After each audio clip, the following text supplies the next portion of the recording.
বিভিন্ন faculty department এবং institute শিক্ষার্থীর কাছে যাচ্ছি। কেরিয়ার কেন্দ্রিক তাদের চাওয়াকে আমরা জানার চেষ্টা করতেছি।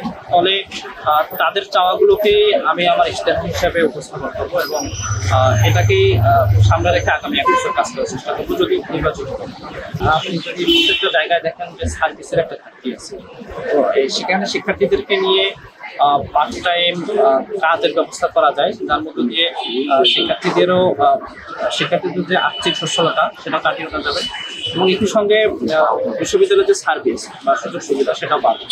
ফলে আমরা এই জায়গায় কানেকশন ব্রিজ হিসাবে কাজ করার চেষ্টা করি এবং একই সঙ্গে কেরিয়ারের জন্য যে সমস্ত বেসিক স্কিল প্রয়োজন হয়, বিশেষ করে কেরিয়ারে তো অনেক বেশি বৈচিত্র্যতা আছে। ফলে দেখা যায় মৌলিক যেই স্কিলগুলো যেগুলো সব ক্ষেত্রেই লাগে, সেই সমস্ত স্কিলগুলো ক্যাম্পাসে অ্যাভেলেবেল না। তো আমরা এই অপরচুনিটিগুলো ক্যাম্পাসে অ্যাভেলেবেল করার চেষ্টা করবো। ওদের স্বপ্ন পূরণে পাশে থাকতে পেরে আমরা গর্বিত। এবং একই সঙ্গে আমরা শিক্ষার্থীদের কাছে যাচ্ছি, নতুন পথ আমরা শিক্ষার্থীদের সাথে যাচ্ছি, বিভিন্ন ফ্যাকাল্টি ডিপার্টমেন্ট এবং ইনস্টিটিউট শিক্ষার্থীর কাছে যাচ্ছি। কেরিয়ার কেন্দ্রিক তাদের চাওয়াকে আমরা জানার চেষ্টা করতেছি।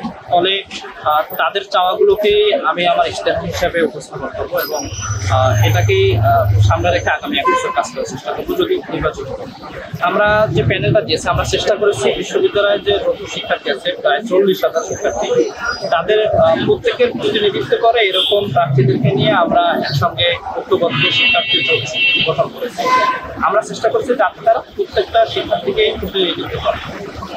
দ্বিতীয়ত হচ্ছে আপনারা তাদের সবাইকে বাংলাদেশ ইসলাম ছাত্র শিবির ঢাকা বিশ্ববিদ্যালয়ে যবে থেকে কাজ করার সুযোগ পেয়েছে 5 তারিখের পর থেকে নিয়ে শিক্ষার্থীদের কল্যাণে অনেকগুলো প্রোগ্রাম করেছে, অনেকগুলো কাজ করেছে। প্রায় আমরা 60টারও অধিক প্রোগ্রাম করেছি বিভিন্ন ক্রাইটেরিয়া। এর ভিতরে অনেকগুলো স্কিল ডেভেলপমেন্ট ছিল, অনেকগুলো জাতীয় ইস্যু ছিল এবং অনেকগুলো ওয়েলফেয়ারমূলক ছিল। ফলে শিক্ষার্থীদের কাছে আমাদের এই 1 বছরে স্পষ্ট হওয়ার কথা যে আমরা কেমন ধরনের রাজনীতি এবং প্রতিনিধিত্ব করি। আমি বিশ্বাস করি আমরা শিক্ষার্থীদের কণ্ঠস্বর হতে পেরেছি, ফলে এবং শিক্ষার্থীদের আস্থাভাজন হতে পেরেছি।